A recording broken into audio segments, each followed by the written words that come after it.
Hello दोस्तों, हमारे channel में स्वागत है। अगर चैनल पर नए हैं तो हमारे चैनल को सब्सक्राइब करिए और वीडियो को लाइक शेयर कमेंट करें। कहानी शुरू करते हैं। एक गांव में एक साहूकार अपने परिवार के साथ रहता था। परिवार में उसकी पत्नी, एक बेटी और एक बेटा था। शानदार बंगला, नौकर चाकर, गाड़ियां और सब शानो शौकत था उसके पास। गरीब लोगों को बहुत ज़्यादा सूद यानी ब्याज पर कर्जा देना उसका धंधा था। अक्सर लोग तंगी के दिनों में या किसी त्यौहार या ब्याह शादी के मौके पर उस साहूकार से कर्जा ले लेते थे। जब फसल अच्छी होती तो थोड़ा करके उतारने लगते, लेकिन जिस वर्ष सूखा पड़ता तो कर्ज तो छोड़ो, गांव वाले सूद तक नहीं दे पाते थे। इसी का फ़ायदा उठा वो साहूकार अपनी ज़मीनों पर कब्जा कर लेता था। कब्जा कर उन्हें बेच देता और खूब पैसे कमाता। इस धंधे में उसका बेटा भी उसकी मदद करता। दोनों बाप बेटा हर समय किसी न किसी गरीब की ज़मीन हड़पने की योजना ही बनाते रहते। एक दिन शहर से एक व्यापारी आया और साहूकार से गांव में ज़मीन खरीदने की इच्छा जताई। साहूकार की खुशी का ठिकाना ना रहा। घर बैठे बिठाए ज़मीनों का ग्राहक मिल गया। साहूकार ने उस व्यापारी को बहुत सी ज़मीनें दिखाई जो उसने कर्जे के बदले गांव वालों से हथिया ली थी, लेकिन उस व्यापारी को कोई भी ज़मीन पसंद ना आई। गांव में घूमते हुए व्यापारी को एक ज़मीन का टुकड़ा पसंद आया। उसने साहूकार से उस ज़मीन के बारे में पूछा तो साहूकार सोच में डूब गया। असल में वह ज़मीन तो एक बिन ब्याही बाप की लड़की की थी जो वहाँ पर रहती थी।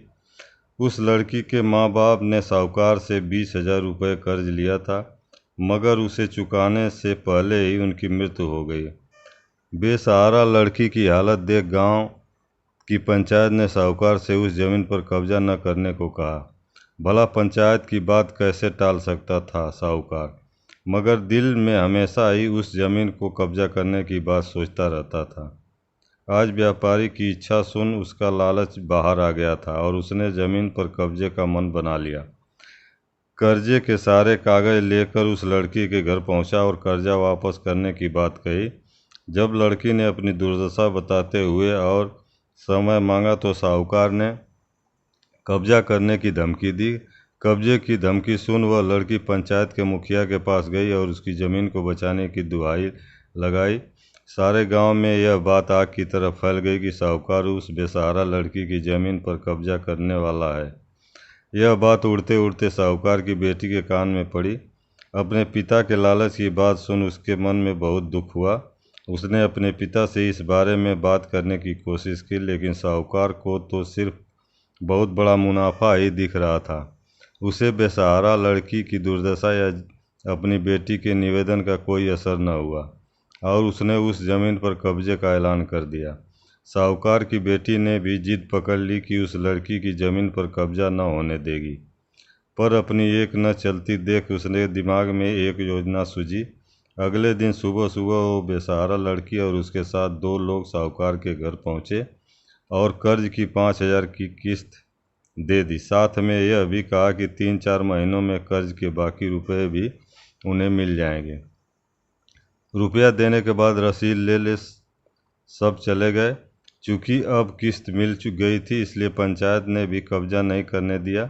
साहूकार बहुत परेशान था कि आखिर उस लड़की के पास इतना सारा रुपया कहाँ से आया।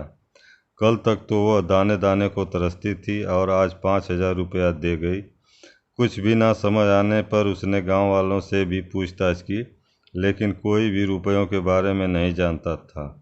कुछ दिन बाद वह लड़की फिर दो गांव वालों के साथ आई और कर्ज की बाकी रकम चुकाकर रसीद और कर्ज के सारे कागज ले गई। साहूकार परेशान हो गया कि आखिर इस लड़की के पास इतना धन आया कहाँ से। इस तरह कुछ दिन और बीत गए। एक दिन साहूकार को खबर मिली कि उस बेसहारा लड़की ने अपनी ज़मीन बेच दी है। कुछ कर तो सकता नहीं था, लेकिन उत्सुकता बस जाकर देखा तो चौंक गया। ज़मीन पर एक बोर्ड लगा था। उस बोर्ड पर ज़मीन के मालिक का नाम देखकर साहूकार की मानो सांसें रुक गई हो। मालिक के नाम के आगे लिखा था उसकी अपनी बेटी और उस लड़की का नाम। वह दौड़ा हुआ घर गया और बेटी से पूछा कि यह क्या तमाशा है। तब उसकी बेटी ने उसे बताया कि उस गरीब लड़की की मदद के लिए उसने अपने सारे गहने बेच डाले ताकि उसकी ज़मीन आपके कब्जे से बच सके।